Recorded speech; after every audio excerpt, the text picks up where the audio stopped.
ಹಣಕ್ಕೆ ಗಡಿಗಳೇ ಇಲ್ಲ, ಬ್ಯಾಂಕ್ಗಳಿಲ್ಲ, ಇಷ್ಟೊತ್ತಿಗ ಮುಚ್ಚುತ್ತೆ ಅನ್ನೋ ಸಮಯದ ಮಿತಿನೂ ಇಲ್ಲಾಂದ್ರೆ ಹೇಗಿರುತ್ತೆ?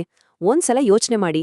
ಪ್ರಪಂಚದ ಯಾವುದೇ ಮೂಲೆಗೆ ಯಾರಿಗೇ ಆಗ್ಲಿ ಒಂದೇ ಒಂದು ಅಡೆತಡೆ ಇಲ್ದೇ ಕ್ಷಣಾರ್ಧದಲ್ಲಿ ದುಡ್ಡು ಕಳ್ಸ್ಬಹುದು ಅಂದ್ರೆ ಇದು ಯಾವುದೋ ಸೈನ್ಸ್ ಫಿಕ್ಷನ್ ಕಥೆ ಅಲ್ಲ, ಈಗಾಗ್ಲೇ ನಡೀತಿರೋ ವಾಸ್ತವ.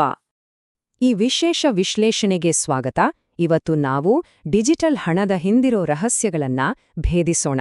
ಇದು ಹೆಂಗೆ ಕೆಲ್ಸ ಮಾಡುತ್ತೆ ಅಂತ ನೋಡೋಣ ಬನ್ನಿ. ಇದು ಬರೀ ದುಡ್ಡಿನ ವಿಚಾರ ಅಷ್ಟೇ ಅಲ್ಲ, ತಂತ್ರಜ್ಞಾನ ಮತ್ತೆ ಅರ್ಥಶಾಸ್ತ್ರದ ಅದ್ಭುತ ಕಾಂಬಿನೇಷನ್ ಅಂತಾನೆ ಹೇಳ್ಬೋದು. ಇವತ್ತಿನ ನಮ್ಮ ಈ ಪಯಣದಲ್ಲಿ ನಾವು ಕವರ್ ಮಾಡ್ತಿರೋ ಪ್ರಮುಖ ಅಂಶಗಳು ಹೀಗಿವೆ. ಮೊದಲು ಹಣದ ವಿಕಾಸ, ಆಮೇಲೆ ಕ್ರಿಪ್ಟೋಕರೆನ್ಸಿ ಅಂದ್ರೆ ಏನು, ಕ್ರಿಪ್ಟೋ ಮತ್ತೆ ಸಾಂಪ್ರದಾಯಿಕ ಬ್ಯಾಂಕಿಂಗ್ ನಡುವಿನ ವ್ಯತ್ಯಾಸ, ಇದರ ನೈಜ ಪ್ರಪಂಚದ ಉಪಯೋಗಗಳು, ಹಾಗೆ ಕೊನೆಯದಾಗಿ ಬ್ಲಾಕ್ಚೈನ್ ಹೆದ್ದಾರಿ ವ್ಯವಸ್ಥೆ. ಸರಿ, ನಮ್ಮ ಮೊದಲನೇ ವಿಭಾಗದಿಂದ ಶುರು ಮಾಡೋಣ. ಹಣದ ವಿಕಾಸ ಅಂದರೆ ಸಾಟಿ ವ್ಯಾಪಾರದಿಂದ ಬ್ಲಾಕ್ಚೈನ್ವರೆಗೆ. ಇಲ್ಲಿ ನಾವು ಗಮನಿಸಬೇಕಾದ ಒಂದು ಇಂಟ್ರೆಸ್ಟಿಂಗ್ ವಿಷಯ ಅಂದ್ರೆ, ಈ ಕ್ರಿಪ್ಟೋಕರೆನ್ಸಿ ಅನ್ನೋದು ರಾತ್ರೋರಾತ್ರಿ ಆಕಾಶದಿಂದ ಉದ್ರಿಲ್ಲ. ನಮ್ಮ ಇತಿಹಾಸ ನೋಡಿದ್ರೆ ವಸ್ತು ವಿನಿಮಯದಿಂದ ಶುರುವಾಗಿ ಚಿನ್ನ, ಆಮೇಲೆ ನಾಣ್ಯಗಳು, ಕಾಗದದ ಹಣ, ಪ್ಲಾಸ್ಟಿಕ್ ಕಾರ್ಡ್ಗಳು, ಎಲೆಕ್ಟ್ರಾನಿಕ್ ಹಣ, ಹೀಗೆ ಪ್ರತಿಯೊಂದು ಹಂತದಲ್ಲೂ ಹಣದ ಸ್ವರೂಪ ಬದಲಾಗ್ತಾನೇ ಬಂದಿದೆ. ಅದರ ಲೇಟೆಸ್ಟ್ ಟೆಕ್ನಾಲಜಿ ವರ್ಷನ್ ಈ ಕ್ರಿಪ್ಟೋಕರೆನ್ಸಿ ಅಷ್ಟೇ. ಉದ್ದೇಶ ಒಂದೇ, ಹಣದ ವಿನಿಮಯ ಇನ್ನಷ್ಟು ಸುಲಭ ಮತ್ತೆ ಫಾಸ್ಟ್ ಆಗ್ಬೇಕು. ಮುಂದಿನ ವಿಭಾಗಕ್ಕೆ ಹೋಗೋಣ. ವಿಭಾಗ 2, ಕ್ರಿಪ್ಟೋಕರೆನ್ಸಿ ಅಂದ್ರೇನು, ಈ ಡಿಜಿಟಲ್ ಮೌಲ್ಯದ ವ್ಯಾಖ್ಯಾನವನ್ನ ಅರ್ಥ ಮಾಡ್ಕೊಳ್ಳೋಣ. ಹಾಗಾದ್ರೆ ಕ್ರಿಪ್ಟೋಕರೆನ್ಸಿ ಅಂದ್ರೆ ಏನು? ಸಿಂಪಲ್ ಆಗಿ ಹೇಳ್ಬೇಕು ಅಂದ್ರೆ, ಇದು ಸಂಪೂರ್ಣವಾಗಿ ಆನ್ಲೈನಲ್ಲಿರೋ ಒಂದು ಡಿಜಿಟಲ್ ಕರೆನ್ಸಿ. ನಮ್ಮ ಜೇಬಿನಲ್ಲಿರೋ ತರ ಇಲ್ಲಿ ಯಾವುದೇ ನೋಟು, ನಾಣ್ಯ ಇರಲ್ಲ. ಇದರಲ್ಲಿ ಅತ್ಯಂತ ಪ್ರಮುಖವಾದ ಅಂಶ ಏನಪ್ಪಾ ಅಂದ್ರೆ, ಇದನ್ನ ಯಾವುದೇ ಸರ್ಕಾರ, ಸೆಂಟ್ರಲ್ ಬ್ಯಾಂಕ್ ಅಥವಾ ಯಾವೊಬ್ಬ ವ್ಯಕ್ತಿ ಕಂಟ್ರೋಲ್ ಮಾಡಲ್ಲ. ಬದಲಿಗೆ ಇದು ಬ್ಲಾಕ್ಚೈನ್ ಅನ್ನೋ ಟೆಕ್ನಾಲಜಿ ಮೇಲೆ ನಡೆಯುತ್ತೆ. ಇಲ್ಲಿ ನಡೆಯೋ ಪ್ರತಿಯೊಂದು ವಹಿವಾಟು ತುಂಬಾನೇ ಸೇಫ್ ಆಗಿ, ಪಾರದರ್ಶಕವಾಗಿ ರೆಕಾರ್ಡ್ ಆಡುತ್ತೆ. ಇದು ಸಂಪೂರ್ಣ ಹೊಸ ಆರ್ಥಿಕ ವ್ಯವಸ್ಥೆಯನ್ನ ಹೇಗೆ ಸೃಷ್ಟಿಸುತ್ತೆ ಅನ್ನೋದಕ್ಕೆ ಈ 6 ಫೀಚರ್ಸ್ ಕಾರಣ. ಮೊದಲನೇದಾಗಿ, ಕ್ರಿಪ್ಟೋಗ್ರಫಿ ಇರೋದ್ರಿಂದ ಇದು ಹೈಲಿ ಸೆಕ್ಯೂರ್. ಎರಡನೇದು, ರಿವರ್ಸ್ ಮಾಡೋಕೆ ಆಗಲ್ಲ, ಅಂದ್ರೆ ಒಮ್ಮೆ ದುಡ್ಡು ಕಳಿಸಿದ್ರೆ ಮುಗೀತು. ಮೂರನೇದು, ಪರ್ಮಿಷನ್ಲೆಸ್, ಯಾರ್ ಪರ್ಮಿಷನ್, ಬ್ಯಾಂಕ್ ಅಪ್ರೂವಲ್ ಬೇಕಾಗಿಲ್ಲ. ನಾಲ್ಕನೇದು, ಸೂಪರ್ ಫಾಸ್ಟ್ ಆಗಿ ನಡೆಯೋ ಟ್ರಾನ್ಸಾಕ್ಷನ್ಸ್. ಐದನೇದು, ನೀವು ಜಗತ್ತಿನ ಯಾವ ಮೂಲೆಯಲ್ಲಿದ್ರೂ ಒಂದೇ ಸ್ಪೀಡ್, ಒಂದೇ ರೂಲ್ಸ್. ಮತ್ತೆ ಕೊನೆಯದಾಗಿ, ಅನಾಮಧೇಯತೆ, ಅಂದ್ರೆ ನಿಮ್ಮ ನಿಜವಾದ ಐಡೆಂಟಿಟಿಯನ್ನ ಯಾರಿಗೂ ತೋರಿಸೋ ಅಗತ್ಯ ಇಲ್ಲ. ಈಗ ವಿಭಾಗ 3, ಕ್ರಿಪ್ಟೋ ಮತ್ತು ಸಾಂಪ್ರದಾಯಿಕ ಬ್ಯಾಂಕಿಂಗ್. ಈ ವ್ಯವಸ್ಥಿತ ಬದಲಾವಣೆ ಹೇಗಿದೆ ಅಂತ ನೋಡೋಣ. ನಾವು ದಿನನಿತ್ಯ ನೋಡೋ ಬ್ಯಾಂಕಿಂಗ್ ಸಿಸ್ಟಮ್ಗೂ ಈ ಹೊಸ ಕ್ರಿಪ್ಟೋ ಪ್ರಪಂಚಕ್ಕೂ ಇರೋ ವ್ಯತ್ಯಾಸಗಳನ್ನ ಒಮ್ಮೆ ಕಂಪೇರ್ ಮಾಡೋಣ. ನಮ್ಮ ರೆಗ್ಯುಲರ್ ಬ್ಯಾಂಕ್ಗಳು ಕೇಂದ್ರೀಕೃತವಾಗಿವೆ, ಅಂದ್ರೆ ಸೆಂಟ್ರಲೈಸ್ಡ್. ಬ್ಯಾಂಕ್ ರಜೆ ಇದ್ರೆ ನಮ್ಮ ಕೆಲ್ಸ ನಿಂತು ಹೋಗುತ್ತೆ. ಆದ್ರೆ ಕ್ರಿಪ್ಟೋ ಹಾಗಲ್ಲ, ಇದು ಡಿಸೆಂಟ್ರಲೈಸ್ಡ್. ಮಧ್ಯವರ್ತಿಗಳಿರಲ್ಲ, ನೇರವಾಗಿ ಒಬ್ರಿಂದ ಮತ್ತೊಬ್ರಿಗೆ ಕನೆಕ್ಟ್ ಆಡತ್ತೆ. ಜೊತೆಗೆ ಇದು ದಿನದ 24 ಗಂಟೆ, ವಾರದ 7 ದಿನ ನಾನ್ ಸ್ಟಾಪ್ ಆಗಿ ಕೆಲಸ ಮಾಡುತ್ತೆ. ಹಣಕಾಸಿನ ಪ್ರತಿಯೊಂದು ವಿಚಾರ ಇಲ್ಲಿ ಹೇಗೆ ತಲೆ ಕೆಳಗಾಗುತ್ತೆ ಅಂತ ನೀವು ಗಮನಿಸ್ಬೋದು.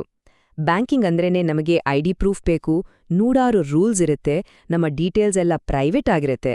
ಆದ್ರೆ ಕ್ರಿಪ್ಟೋ ಪ್ರಪಂಚದಲ್ಲಿ ಎಲ್ಲ ಗಣಿತ ಆಧಾರಿತ ಸೆಕ್ಯೂರಿಟಿ ಮೇಲೆ ನಿಂತಿದೆ. ಲೆಡ್ಜರ್ ಪಬ್ಲಿಕ್ ಆಗಿರುತ್ತೆ, ಎಲ್ಲರಿಗೂ ಕಾಣುತ್ತೆ. ಇಂಟರ್ನೆಟ್ ಕನೆಕ್ಷನ್ ಇದ್ರೆ ಸಾಕು, ಯಾರಾದ್ರೂ ಎಲ್ಲಿಂದಾದ್ರೂ ಇದನ್ನ ಬಳಸಬಹುದು. ಇದೇ ಇದರ ಬ್ಯೂಟಿ. ಬನ್ನಿ ಈಗ ವಿಭಾಗ 4ಕ್ಕೆ ಹೋಗೋಣ. ನೈಜ ಪ್ರಪಂಚದ ಉಪಯೋಗಗಳು ಮತ್ತೆ ಅದರ ಬೃಹದ್ ಆರ್ಥಿಕ ಪ್ರಭಾವ. ಒಂದ್ಸಲ ಈ ನಂಬರ್ ನೋಡಿ, 250ರಿಂದ 400 ಬಿಲಿಯನ್ ಡಾಲರ್ಸ್. ಎಷ್ಟೊಂದ್ ದೊಡ್ಡ ಮೊತ್ತ ಅಲ್ವಾ?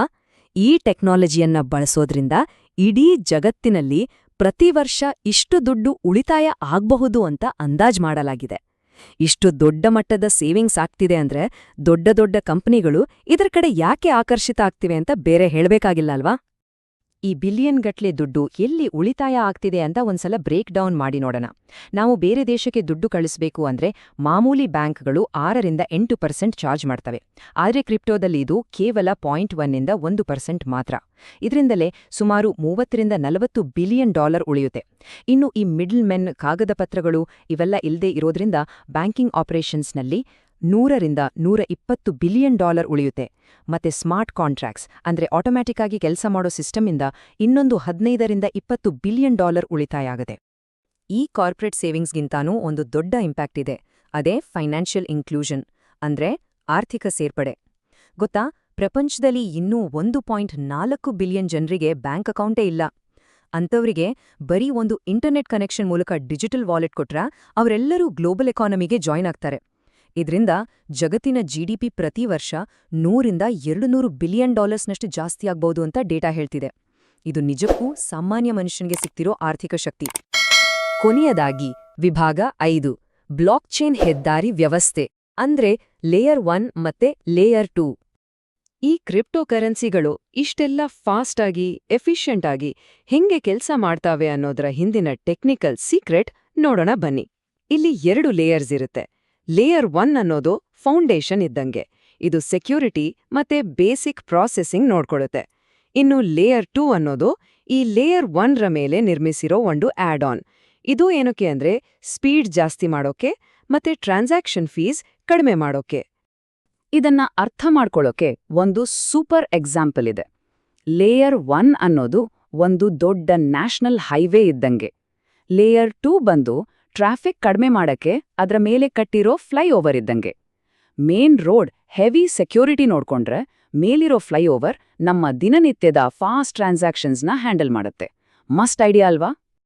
ಕೆಲವು ಫೇಮಸ್ ನೆಟ್ವರ್ಕ್ಸ್ಗಳು ಈ ಕ್ಯಾಟಗರಿಗಳಿಗೆ ಹೇಗ್ ಮ್ಯಾಚ್ ಆಗ್ತವೆ ಅಂತ ನೋಡಿದ್ರೆ ನಿಮ್ಗಿನ್ನೂ ಕ್ಲಿಯರ್ ಆಗುತ್ತೆ. ಬಿಟ್ಕಾಯಿನ್, ಇಥೀರಿಯಂ, ಸೊಲಾನಾ ಇವೆಲ್ಲ ಲೇಯರ್ 1. ಇವು ತುಂಬಾನೇ ಸೇಫ್, ಆದ್ರೆ ಸ್ವಲ್ಪ ಸ್ಲೋ. ಈ ಸ್ಲೋ ಪ್ರಾಬ್ಲಮ್ ಸಾಲ್ವ್ ಮಾಡೋಕೆ ಪಾಲಿಗಾನ್, ಆರ್ಬಿಟ್ರಮ್, ಲೈಟ್ನಿಂಗ್ ತರಹದ ಲೇಯರ್ 2 ಸೊಲ್ಯೂಷನ್ಸ್ ಬಂದ್ವು. ಇವು ಸಖತ್ ಫಾಸ್ಟ್ ಮತ್ತೆ ಕಮ್ಮಿ ಖರ್ಚಲ್ಲಿ ಕೆಲಸ ಮುಗಿಸ್ತವೆ. ಇವತ್ತಿನ ನಮ್ಮ ಈ ವಿಶ್ಲೇಷಣೆಯನ್ನ ಒಂದು ದೊಡ್ಡ ಪ್ರಶ್ನೆಯೊಂದಿಗೆ ಮುಗಿಸೋಣ. ಯಾವುದೇ ಮಿಡಲ್ ಮೆನ್ ಇಲ್ದ ಇಷ್ಟು ಫಾಸ್ಟ್ ಆದ, ಡಿಸೆಂಟ್ರಲೈಸ್ಡ್ ಆದ ಈ ಸಿಸ್ಟಮ್ ಮುಂದೊಂದು ದಿನ ನಮ್ಮ ಇಡೀ ಪ್ರಪಂಚದ ಹಣಕಾಸು ವ್ಯವಸ್ಥೆಯನ್ನೇ ಆಳುತ್ತಾ? ನಾವು ಹಣದ ಅಂತಿಮ ವಿಕಾಸವನ್ನ ನೋಡ್ತಾ ಇದ್ದೀವಾ? ಖಂಡಿತ. ಬ್ಲಾಕ್ಚೈನ್ ಅನ್ನೋದು ಬರೀ ಒಂದು ಟ್ರೆಂಡ್ ಅಲ್ಲ, ಇದು ನಮ್ಮ ಎಕಾನಮಿಯ ಮೂಲ ಸ್ವರೂಪವನ್ನೇ ಬದಲಾಯಿಸೋ ತಾಕತ್ತಿರೋ ಟೆಕ್ನಾಲಜಿ. ಇದ್ರ ಬಗ್ಗೆ ಇನ್ನಷ್ಟು ತಿಳ್ಕೊಳ್ಳುವ ಕುತೂಹಲ ನಿಮ್ಗೂ ಬಂದಿರಬಹುದಲ್ವಾ? ನಮ್ಮ ಈ ಮಾಹಿತಿಪೂರ್ಣ ವಿಶ್ಲೇಷಣೆಯನ್ನ ವೀಕ್ಷಿಸಿದ್ದಕ್ಕೆ ಧನ್ಯವಾದಗಳು.